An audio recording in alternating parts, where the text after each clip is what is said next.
தென்னவனாய் உலகாண்ட செங்கனார்க்கடியேன் திருநீலகண்டத்து பாரனார்க்கடியேன் என்று வருகிறது திருத்தொண்டத்தொகை.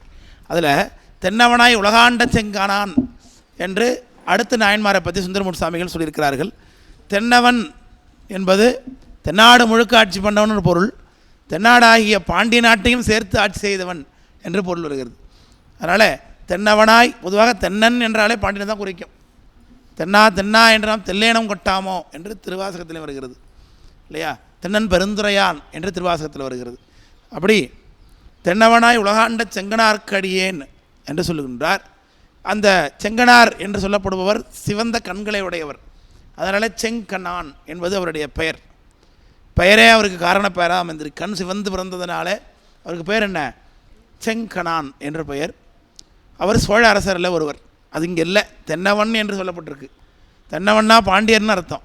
இப்போ பாண்டியனாய் பிறந்தால் கோச்செங்கன்னு சொல்லப்பட்டிருக்கு. இதில் கோச்செங்கட் சோழர்னு தான் கேள்விப்பட்டிருக்கோம், கோச்செங்கட் பாண்டியர்னு கேள்விப்படலை. அப்போ தென்னவனாயின்னு சொல்லப்பட்டிருக்கே, அது என்ன என்பதை நம்ம திருத்தொன்று திருவந்தாதி திருத்தொன்று புராண வழி பார்க்க வேண்டும். ரொம்ப ஆச்சரியமாக திருத்தொன்று திருவந்தாதி இங்கே 2 பாடல் கொண்டு நம்முடைய கோச்செங்க சோழ நாயனாருடைய சரித்திரத்தை விளக்குகிறது. மை வைத்த கண்டன் நெறியன்றி மற்றோர் நெறி கருதா தெய்வ குடி சோழன் முன்பு சிலந்தியாய் பந்தர் செய்து சைவத்து உரு எய்தி வந்து தரணி நீடு ஆலயங்கள் செய்வித்தவன் திரு கோச்செங்கனான் எனும் செம்பியனே என்று பாட்டு. இது திருத்தொன்று திருவந்தாதியில் ஒரு பாட்டு. மை வைத்த கண்டன் நெறியன்றி மற்றோர் நெறிகிறதா தெய்வக்குடி சோழர் குடியினார். இந்த சோழ நாடு ஆட்சி செய்யக்கூடிய சோழ அரசர்கள் அவருடைய சரித்திரத்தை பற்றி நம்முடைய சிதம்பரம் தலத்தினுடைய புராணமாகிய கோயில் புராணத்தில் வருகிற செய்தி. கோயில் புராணத்தில் சிம்மவர்மன் என்று சொல்லக்கூடிய ஒரு அரசன், வடநாட்டைச் சேர்ந்த சூரிய குலத்து அரசன் என்று சொல்கிறார்கள். அந்த சூரிய குலத்து அரசன் ஒருவன் தனக்கு ஏற்பட்ட தோல் நோயினாலே தலையாத்திரைகள் செய்து கொண்டிருந்த பொழுது ஒரு வேடுவனாக சிவபெருமானாலே ஆட்கொள்ளப்பட்டு புலிக்கால் முனிவராகி வியாக்கிரபாதர் பூசை செய்யக்கூடிய தில்லைவனத்தை வந்து அடைகின்றான். தில்லைவனம் என்பது இன்றைக்கு இருக்கக்கூடிய மாங்க்ரோவ் ஃபாரஸ்ட். அந்த கோயில் புராணமே சொல்கிறது, காவிரி கொள்ளிட நதி கடலில் கலக்கக்கூடிய மிகப்பெரிய ஒரு கழிமுகத்தில் நிறைய அந்த தில்லை என்கின்ற மரம் காணப்படுகிறது. அதில் ஒரு புலியன்னா புலி போன்றவன், புலியை போன்ற உருவத்தை உடையவன் ஒரு சிவபூஜை செய்து கொண்டிருப்பதை பார்த்தேன் என்று சொல்லி ஒரு வேடன் சொல்ல, அந்த வேடன் தான் சிவபெருமான் தான். உடனே அவரால் ஆட்கொள்ளப்பட்ட வேடன் அந்த சிம்மவர்மன் என்கின்ற அரசன் ஓடி வந்து புலிக்கால் முனிவராகிய வியாக்கிரபாதரை தரிசிக்கின்றார். இந்த வியாக்கிரபாதர் அவருக்கு அங்கே இருந்த மூலட்டான சுவாமி திருமூலநாதர் என்று சொல்லக்கூடிய சிதம்பரத்தில் இருக்கக்கூடிய சுவாமியை வழிபாடு செய்து கொண்டிருந்தார். 2 பேர் வழிபாடு பண்ணுறாங்க. பதஞ்சலி வியாக்கிரபாதர் 2 பேரும் வழிபாடு பண்ணுறாங்க. பதஞ்சலியினுடைய ஆசிரமம் அனந்தீஸ்வரர் கோயில்னு இருக்குது. வியாக்கிரபாதருடைய ஆசிரமம் இளமையாக்கினார் கோயில், அதான் புலீச்சரம்னு பேர். இப்படி இருக்கிறது. இவங்க 2 பேரும் சேர்ந்து வழிபட்ட மூலமூர்த்தியாக அந்த ஸ்ரீ மூலநாத பெருமான் சிதம்பரத்தில் இன்றைக்கி இருக்கிறார். அந்த பெருமானை வழிபாடு செய்கிறார்கள். அவன் அந்த பெருமானை தரிசிக்க வைத்து சிவகங்கையில் தீர்த்தமாட வைத்த உடனே அந்த அரசன் ஹிரண்யமயமாக ஆகின்றான். அவனுக்கு ஹிரண்யவர்மன் என்று பெயரும் ஏற்படுகிறது. உடனே வியாக்கிரபாதர் தன்னுடைய அம்சமாகிய புலியை கொடியில் வைத்து அந்த கொடியை கையில் கொடுத்து இந்த பகுதியை நீயே ஆட்சி செய்து கொண்டிரு என்று சொல்லி முதல் சோழ அரசனாக நியமனம் பண்ணுகின்றார். அதனால தான் சோழ அரசர்களுடைய கொடியில் புலி இருக்கிறது என்றால் அந்த புலி வியாக்கிரபாதர், அது சிவபக்தியை குடிக்கக்கூடிய அடையாளம். இப்படி தான் சோழ அரசர்களுடைய பூர்வ சரித்திரம் இருப்பதாக கோயில் புராணம் சொல்லுகிறது. அதனால் எப்படி வியாக்கிரபாதர் சோழ அரசருக்கு முதல்ல முடிசூட்டி வைத்தாரோ அதன் அடிப்படையிலே இன்றைக்கும் அவருடைய வழித்தோன்றலாக இருக்கக்கூடிய தில்லைவாழ் அந்தணர்கள் தான் சோழ அரசருக்கு முடிசூட்டுவது வழக்கம். இதை பெரிய புராணத்தில் விரிவாக பார்க்கின்றோம். எல்லா சோழ அரசர்களும் பஞ்சாட்சரப்படியில் சோழர்கள் முடிசூட்டி கொள்ளக்கூடிய இடங்கள்னு சில இடங்கள் இருக்குது. காவிரி பூப்பண்டினம் பூம்புகாரில் முடிசூட்டி கொள்ளுவாங்க. ஆரை பழையாறையிலையும் முடிசூட்டி கொள்வார்கள். அதே மாதிரி சேங்கலூர், திருவாரூர், இதெல்லாம் அவர்களுடைய கோநகரங்கள். இங்கெல்லாம் அவர்கள் முடிசூட்டி கொள்வார்கள். அதில் முக்கியமானது சிதம்பரம். சிதம்பரத்தில் பஞ்சாட்சரப்படியில் அமர வைத்து சோழ அரசருக்கு பட்டாபிஷேகம் தில்லைவாழந்தர்களால் செய்யப்படும். இது வியாக்கிரபாதர் அந்த முதல்ல இருக்கக்கூடிய ஹிரண்யவர்மனுக்கு செய்து வைத்ததுடைய அடையாளம். அந்த கொடியில் இருக்கிறது புலி யார்? வியாக்கிரபாதர், வியாக்கிரம்னா புலி என்று பொருள். அவ்வகையில் சோழர்கள் இப்படி சிவபக்தி சீடர்களாக இருப்பதனால சமண பௌத்த சமயங்கள்லாம் தலை தூக்கி இருந்த காலகட்டத்தில் கூட சோழ அரசர்கள் ஒரு காலம் சைவ சமயத்தை விட்டு வேறு சமயத்தை தழுவவே இல்லை. ஆனால் பாண்டிய அரசர்கள் அப்பாண்டி நாட்டை சிவலோகம் ஆக்குவித்தான் என்று மணிவாச பெருமானை சொல்கின்றார். சோழ ராஜாக்களுக்கு இல்லாத பெருமை பாண்டிய அரசருக்கு பெருமான் கொடுத்தார். தானே அந்த அரசவையில் வந்து அமர்ந்தார். தானே ஒரு பாண்டிய அரசனாக சோமசுந்தர பாண்டியனாக வந்து ஆட்சி பண்ணார். ஆனாலும் பாண்டிய அரசர்கள் சமண சமயத்தை தழுவியிருந்தார்கள். சேர அரசர்கள்லேயும் சிலர் வேறு சமயங்களை தழுவியிருக்கிறது செய்தி இருக்குது. பல்லவர்கள்லேயும் சமணத்தை சார்ந்தவங்க இருக்காங்க, வைணவத்தை சார்ந்தவங்க இருக்கிறாங்க. ஆனால் சோழ அரசர்கள் அனைவருமே அந்த குடியில் யாருமே சிவபக்தியை விட்டு வேறு தெய்வத்தை கும்பிட்டதாக சரித்திரமே இல்லை. அதைத்தான் இங்கே சேக்கடார் சுவாமிகள் மைவைத்த கண்டன் நம்பியாண்டார் நம்பிகள் மைவைத்த கண்டன் நெறியன்றி மற்றோர் நெறி கருதா தெய்வக்குடிங்கிறார். சோழக்குடியை எப்பேற்பட்ட பெருமை பாருங்கள். தெய்வக்குடி சோழன் முன்பு சிலந்தியாய் பந்தர் செய்துன்னார். சிலந்தியாய்னா அவர் முன்னாடி சிலந்திங்கிற ஒரு பிரிவில் இருந்தார் அப்படின்னு தெரிகிறது. அவர் சைவத்து உரு எய்தி பிற்பாடு என்ன பண்ணார்? மனிதராக அவதரித்தார். சைவ உருவத்தில் இருந்தார். தரணி நீடு ஆலயங்கள் செய்வித்தவன். நிறைய கோயில்கள் கட்டினான்னு இருக்குது. அவர் பேர் திரு கோச்செங்கனான் எனும் செம்பியன் என்று காட்டுகிறார். செம்பியன் என்றால் சோழன். செம்பியன், சென்னி, வளவன், கிள்ளி இதெல்லாம் சோழ அரசர்களை குறிக்கக்கூடிய பெயர்கள் பொதுநிலையில். அவைகளை செம்பியன் என்று காட்டுகின்றார் இந்த திருத்தொண்ட திருவந்தாதியில். இந்த கோச்சங்க சோழ நாயனரை பற்றி அவரை பற்றி இன்னொரு பாட்டு இருக்குது. செம்பொன் அணிந்து சிற்றம்பலத்தை சிவலோகம் எய்தி நம்பன் கடல் கீழ் இருந்தோன் குளமுதல் என்பரு நல்ல வம்பு மலர்த்தில்லை ஈசனை சூழ மறை வளர்த்தான் நிம்பனரும் தொங்கல் கோச்செங்கனான் எனும் நித்தனையே என்று பாட்டு. செம்பொன் அணிந்து நடராஜா கோயிலுக்கு மேலே செம்பொன்னை வேய்ந்தவர். இது தொடக்கத்தில் வேய்ந்தது தேவர்கள் என்று அப்பர் சாமி சொல்கிறாங்க. முழுதும் செம்பொனினால் தேவர்கள் எழுதி மேய்ந்த தில்லை சிற்றம்பல கூத்தனை இழுதையன் மறந்து எங்கனம் உய்வனோ என்று அப்பர் சாமியோட திருவாக்கு. அப்போ தேவர்கள் முதல்ல பொன் வேய்ந்தாங்கன்னு இருக்கு. அப்புறம் அரசர்களில் முதல்ல பொன் வேய்ந்தவர் பராந்தக சோழன் என்று சொல்லப்படுகிறது. அதற்கு பிறகு பல அரசர்கள் பொன் வேய்ந்தாங்க.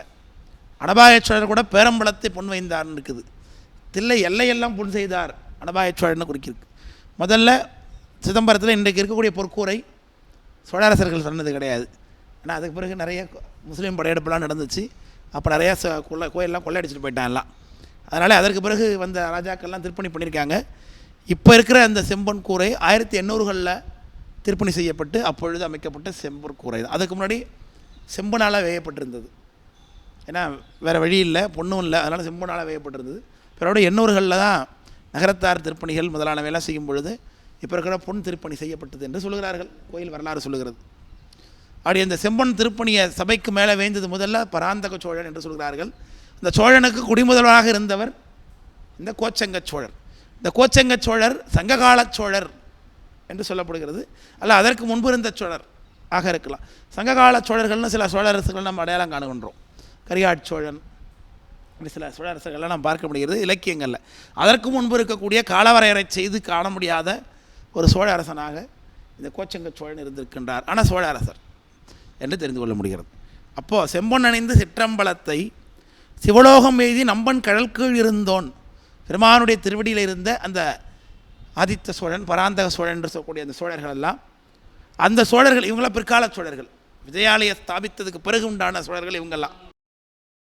இந்த இப்போ செம்பொன் வேய்ந்தவர் விஜயாலயருக்கு பிற்பாடு. விஜயாலய சோழர் 800களில் தான் வந்தார். 800, 900 இப்போ தான் இவங்க வராங்க.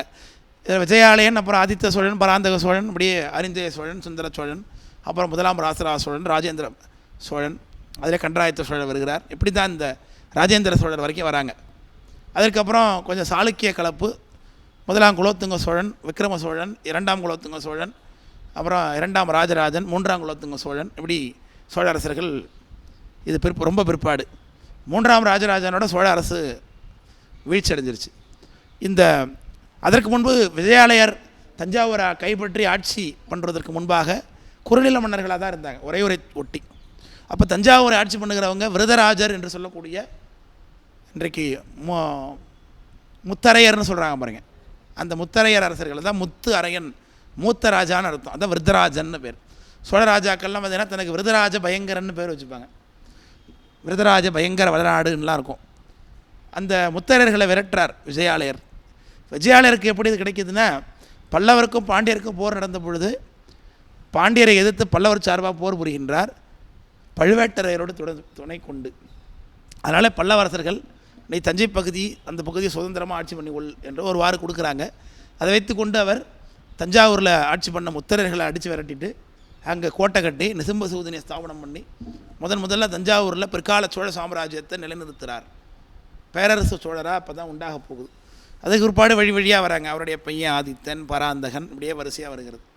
கன்றாயத்தன், சுந்தர சோழன், அதெல்லாம் முதலாம் ராஜராஜ சோழன். அதுக்கு பிறகு ராஜேந்திர சோழன். ராஜேந்திர சோழனுக்கு 3 பசங்க, ராஜாதிராஜன், வீரராஜேந்திரன், அதிராஜேந்திரன்லாம் இருக்காங்க. அவங்க எல்லாரும் போயாச்சு. இப்படி அதுக்கு பிறகு தான் இந்த ஆண்வாரிசு இல்லாமல் விஜயாலயர் ஸ்தாபித்த அந்த சோழ குடும்பம் ஆண்வாரிசு இல்லாமல் இருக்கும் பொழுது ராஜேந்திர சோழனுடைய பொண்ணை தெலுங்கு சோழருக்கு கட்டி கொடுத்துருக்குறாங்க. இந்த கீழை சாளுக்கியர்களுக்கு அம்மங்கானு அவங்க வைத்து புள்ள வரத்தேன் நரேந்திரன்னு. அந்த வீர நரேந்திரனை கொண்டு வந்து குலோத்துங்கன்னு பட்டம், குலத்தை புதுப்பிக்கக்கூடியவன், அதனால் குலோத்துங்கன்னு பட்டம் கொடுத்து முதலாம் குலோத்துங்கன்னு கட்டி வைக்கிறாங்க. இதுதான் சோழ ராஜாக்களுடைய சரித்திரம். அப்போ இந்த சோழ ராஜாக்களுக்கு முன்பாக பல்லவ பாண்டிய அரசர்கள், அவர்களுக்கு முன்பாக களப்பிரர், அவருக்கு முன்பாக சங்க காலத்தில் சோழர்கள் இருந்தாங்க. அதற்கு முன்னாடியாக காலம் வரையற செய்ய முடியாத நிலையில் இருக்கிறவர் இந்த கோச்சங்க சோழ நாயனார் என்று ஒருவாறு சொல்லுகிறார்கள். அப்போது செம்பொன் அணிந்த சிற்றம், அதனால் குல முதல்வன், இந்த சோழர்களுக்கெல்லாம் குல முதல்வனாக ரொம்ப காலத்துக்கு முன்னாடி வசித்தவர் என்று தெரிகிறது. இப்போ நம்பன் கடற்கீழ் இருந்தோன் குலமுதல் என்பர் நல்ல வம்பு மலர் தில்லை ஈசனை சூழ மறை வளர்த்தான். தில்லை ஈசனை சூழன் என்ன பண்ணார்? இவர் சிதம்பரத்தில் நிறைய திருப்பணிகள் பண்ணார். சிதம்பரத்தில் வீதியில் சுற்றி மறையவர்கள் வாழ்வதற்கு வீடுகளை செய்து கொடுத்தார். தில்லைவாழந்தர்களுக்கு தங்கிறதுக்கு வீடுகளை கட்டி கொடுத்தார். அப்போ மறை வளர்த்தார் இல்லையா? அதனால தான் தில்லை ஈசனை சூழ மறை வளர்த்தான் நிம்ப நருந்தொங்கல் கோச்செங்கனான் என்னும் நித்தனையே என்று சொல்லுகின்றார். சரிதானே? ரைட். அது திருத்தொண்டர் திருவந்தாதி பாட்டு. அடுத்தது திருத்தொண்டர் புராணம் பார்க்கின்றோம். திருத்தொண்டர் புராணத்தை துளையில் புறவின் நிறையளித்த சோழர் உரிமை சோநாட்டில் அலையில் தரளம் அகிலொடு சந்து அணிநீர் பொன்னி மணிகொழிக்கும் குளையில் பெருகும் சந்திர தீர்த்தத்தின் மருங்கு குளிர் சோலை நிலையில் பெருகும் தருமிடைந்த நெடுந்தன் காணம் ஒன்று உளதாகால். திருவானைக்கா என்பதே பேச வருகின்றார். ஆனால் திருவானைக்கா என்பது இன்றைக்கு திருச்சிராப்பள்ளிக்கு வடக்கே ஒரு தீவுக்குள்ளே இருக்கிறது இல்லையா? காவிரி 2ஆக பிரிந்து மீண்டும் சேருகிறது. அந்த இடத்துல ஒரு தீவு இருக்குது. அந்த தீவுக்கு பொதுவான இன்றைக்கு இருக்கிற பெயர் என்ன? திரு அரங்கம் என்று அதற்கு பெயர். அரங்கம் என்றாலே ஆற்றடை குறுகிய தீவு என்று பொருள். துருத்தி என்றாலும் ஆற்றடை குறுகிய தீவுன்னு பேர். பொன்னியின் நடுவு தன்னுள் பூம்புணல் பொழிந்து தோன்றும் துண்ணிய துருத்தியானை தொண்டானேன் கண்டவாறே என்ற அப்பர்சாமி திருவாக்கு. துருத்தின்னு வந்தாலே ஆற்றுக்கு நடுப்புற இந்த இடம் புரிந்து கொள்ளலாம். ஆனால் இந்த திருவரங்கத்திற்கு பாருங்கள், அந்த தீவு என்று குறிப்பிடாமல் திருவரங்கம் என்ற பெயரில் அதுவும் ஒரு வைணவத்தலம் என்கின்ற பெயரிலே அடையாளப்பட்டு விட்டது உலகத்தில். அதனாலேயே என்னவோ சேக்கடார் சாமிகள் அந்த தீவை பற்றி நேரடியாக திருவரங்கம் என்கின்ற அடையாளம் காட்டாமல் திருவரங்கம் என்று இன்றைக்கு வைணவத்தலமாக காட்டப்படுவதற்கு முன்பு இருந்த ஒரு அடையாளத்தை கொண்டு இந்த தீவை அடையாளப்படுத்துகிறார் சேக்கடார் சாமி. ரொம்ப ஆச்சரியமான பகுதி. துளையில் புறவின் நிறையளித்த சோழர் உரிமை சோநாடுன்னார். சோழருடைய நாடு திருச்சிராப்பள்ளி சோழ நாடு. இந்த துளையின் புறவின் நிறையளித்தன்ன புறா ஒன்று இந்திரனும் அக்னி தேவனும் சிபி என்று சொல்லக்கூடிய சூரியகுலத்து மன்னன் சோழ அரசனை சோதிப்பதற்காக வந்தார்கள். அவனுடைய நீதி நிலையை சோதிப்பதற்காக ஒரு பருந்தொடிவம் எடுத்துக்கொண்டு இந்திரனும் அக்னி ஒரு புறாவை போலவும் வடிவெடுத்து கொண்டு வந்து அடிபட்ட புறாவை போல சிபி அரசனுடைய காலில் விழுந்தது புறா. உடனே அதற்கு அடைக்கலம் கொடுத்தான். உடனே அதற்கு பருந்து என்ன சொன்னிச்சு? எனக்கு அந்த புறாவை கொடு, எனக்கு அதுதான் தீனி அப்படின்னு கேட்டுச்சு. உடனே அதற்கு சிபி என்ன சொன்னார், இல்லை அது என்ன இடைக்களமாக அடைந்திருக்கு, உனக்கு அதற்கு பதில் வேறு உணவு தருகின்றேன். வேறு உணவு தந்தாலும் வேறு ஒரு உயிரை கொண்டு தானே நீ தரணும், அதற்கு எதை கொண்டா என்ன என்று கேட்டான். இல்லை, நான் வேறு ஒரு உயிரை கொன்று இந்த உயிரை காப்பாற்ற மாட்டேன், உனக்கு தின்பதற்கு மாம்சம் தானே வேணும், அது என்னுடைய உடலிலிருந்து அறுத்து தருகின்றேன் என்று சொல்லி தன்னுடைய தசையை அறுத்து அந்த புறாவை துளையில் வைத்து, துளைனா தராசு, ஒரு தட்டில் அந்த புறாவை வைத்து இன்னொரு தட்டில் தன்னுடைய தசையை அறிந்தறிந்து வைத்தார். அப்புறம் முழுமையாக அவரே ஏறி அமர்ந்தார். அது வரைக்கும் அந்த துளை நேராகலை. அப்புறம் பிற்பாடு அந்த புறாவுக்காக தன்னையே கொடுக்க வந்த அந்த நீதி பரிபாலனத்திற்காக இந்திரனும் அக்னியும் பிரத்யட்சமாகி வரங்களை கொடுத்தார்கள் என்பது சரித்திரம். அப்படி அந்த சோழ ராஜாக்களில் முன்னோன் எப்படி இருந்திருக்கிறார் அதை அடையாளம் காட்டுகிறார் சேக்கடார் சுவாமி. துளையின் புறவின், புறவுனா புறா, துளைனா தராசு, துளையின் புறவின் நிறையளித்த சோழர் உரிமை சோநாட்டில், அவர்களுடைய சோழ நாட்டில் அலையில் தரளம் அகிலொடு சந்து அணிநீர் மணிகொள் பொன்னி மணிகொழிக்கும்னார். பொன்னி என்பது காவிரி நதி, திருச்சிராப்பள்ளி அகண்ட காவிரியாக ஓடுகிறது. அலையில் தரளம்னார், தரளம்னா முத்து, அகிலோடு சந்து, இதெல்லாம் காட்டு மலைப்பண்டங்கள், அகில் மரம், சந்தன மரம், இதெல்லாம் அடித்து கொண்டு ஆறு வருகிறது. அணிநீர் பொன்னி மணிகொழிக்கும், மணிகளை திரட்டி கொண்டு வருகிறது. குளையில் பிறகும் சந்திர தீர்த்தம்ங்கிறார். இந்த சந்திர தீர்த்தம் அப்படிங்கிறது நம்முடைய நிலா சந்திரன் இருக்கின்றானே, அவன் தன்னுடைய ஷயரோகம் தீர்வதற்காக ஏற்படுத்திய தீர்த்தம் அது. அது இன்றைக்கு சந்திர புஷ்கரணி என்று திருவரங்கம் கோயிலுடைய தீர்த்தமாக இருக்கிறது. ஆனால் அந்த தீர்த்தம் திருவரங்கத்திற்கு திருமால் வருவதற்கு முன்பாகவே ஏற்பட்ட தீர்த்தம். திருவரங்கத்துக்கு திருமால் எப்பொழுது வந்தார்? திருவரங்கத்தில் இருக்கக்கூடிய இன்றைக்கு பள்ளி கொண்டிருக்கக்கூடிய அரங்கநாதர், அந்த திருமால் ராமருடைய பூஜாமூர்த்தி. இது ஜனகர், தசரதன் தன்னுடைய அரண்மனையில் ஆன்மார்த்த மூர்த்தியாக வைத்து பூஜை பண்ணின மூர்த்தி அவர். அந்த விமானத்தோடு கூட வைகுண்டத்திலிருந்து வந்த மூர்த்தி அவர். மாந்தாதா என்று சொல்லக்கூடிய அந்த அரசனிட்டிருந்து வழி வழியாக தசரதராலே பூஜை பண்ணப்பட்டது இந்த திருவரங்கத்தில் இருக்கக்கூடிய திருமால் மூர்த்தி. இப்படி ராமரும் நித்தியமும் திருவாராதனம் அந்த மூர்த்தியை செய்கின்றார். ராமரும் மனிதர் தானே, அரசராக வந்து பிறந்தவர், அதனால் இந்த உலகத்தில் பூஜை பண்ணுறாங்க. அந்த ஆன்மார்த்த மூர்த்தி அவர்கள் மாந்தாதா மூலமாக கொடுக்கப்பட்டிருந்த அந்த திருவரங்கத்தில் பள்ளி கொண்டிருக்கக்கூடிய மூர்த்தியை ஆன்மார்த்த மூர்த்தியாக வைத்து பூசித்து வருகிறார்கள் அவருடைய குலங்குலமாக. அப்படி தசரதற்கு பிறகு ராமர் அரியணைக்கு ஏறினதுக்கு பிறகு பட்டாபிஷேகம் எப்பொழுது ஆகுது? சீதையெல்லாம் மீட்டு கொண்டு வந்து பட்டாபிஷேகம் ஆனதுக்கு பிறகு இந்த வானர சேனைகள் எல்லாம் மீண்டு திரும்புது பாருங்கள். அப்போ யார் யாருக்கு என்னென்ன வேணும் என்று கேட்கும் பொழுது சுக்ரீவன் என்ன பண்ணுறார், எனக்கு நீங்கள் ஆராதனம் பண்ணக்கூடிய மூர்த்தியை கொடுங்க என்று கேட்கின்றார். உடனே ராமர் அவங்க வழி வழியாக பூசித்து வந்த அந்த திருமாலுடைய மூர்த்தியை சுக்ரீவன்கிட்ட தூக்கி கொடுக்கின்றார். உடனே சுக்ரீவன் அங்கிருந்து எடுத்துக்கொண்டு வான வழியாக இலங்கைக்கு செல்வதற்காக வருகின்றார். வரும்பொழுது பங்குனி மாதம் வந்து விடுகிறது. அந்த பங்குனி மாதத்தில் பங்குனி உத்திர திருவிழா, பெரிய திருவிழா நடத்த வேண்டியது, அந்த உற்சவம் அப்படி அந்த நடத்துறது மரபு ராமர் குடும்பத்தில். அதற்கான உரிய காலம் வந்து விட்டது என்பதனால இந்த திருவரங்கம் என்ற தீவு பகுதி அந்த ஆற்றங்கரையில் அந்த திருமால் மூர்த்தி எழுந்தருளை பண்ணி உற்சவம் எல்லாம் நடத்துகிறார் சுக்ரீவன். இது கோயில் ஒழுகு வரலாறு, திருவரங்கம் கோயிலுடைய மான்மியம் இது. விபீஷ்ணன் நான் சுக்ரீவன்.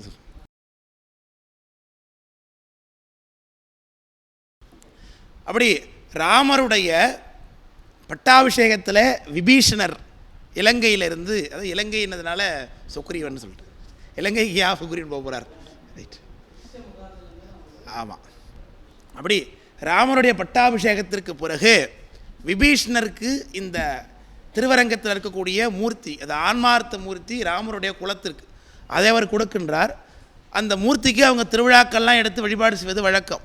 அதன் அடிப்படையில் பங்குனி மாதம் பெரிய திருவிழா நடக்கும் திருவரங்கத்தில், இன்றைக்கு நடக்கிறது. அந்த திருவிழாவை நடத்துறதுக்குரிய காலம் வந்து விட்டதுனால விபீஷ்ணர் என்ன பண்ணுறார், அந்த தீர்த்த கரையில் இறங்குகின்றார். அந்த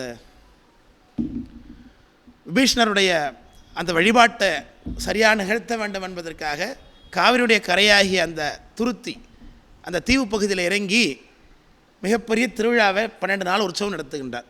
உற்சவம்லாம் முடிஞ்சாச்சு, இனி நாம் மூர்த்தியை எடுத்துக்கொண்டு இலங்கைக்கு போகலாம் என்று பார்த்தால் திருமாலுக்கு என்ன விருப்பமாக இருக்கிறது, இப்படி சோழ நாட்டில் இருகரையும் காவிரி புரண்டோட அங்கு படுத்திருப்பது ரொம்ப ஆனந்தமாக இருக்குது அவருக்கு. அதனால் நான் இனி இங்கே வரலை, நான் இங்கிருந்தே உன்னை இலங்கையில் கடாட்சித்து கொண்டிருக்கின்றேன் என்று சொல்லி விபீஷணருக்கு அவர் வரம் கொடுக்கிறார். அதனால தான் குடதிசை முடியை வைத்து குணதிசை காலை நீட்டி தென் திசை இலங்கையை நோக்கி கடாட்சித்து கொண்டிருக்கிறார் என்று ஆழ்வார்கள்லாம் கூட பாசனம் பண்ணியிருக்கிறாங்க. அவர் தெற்கு நோக்கி தானே படுத்திருக்கிறார், இலங்கையை பார்த்து கொண்டே படுத்திருக்கிறார் என்று சரித்திரம்.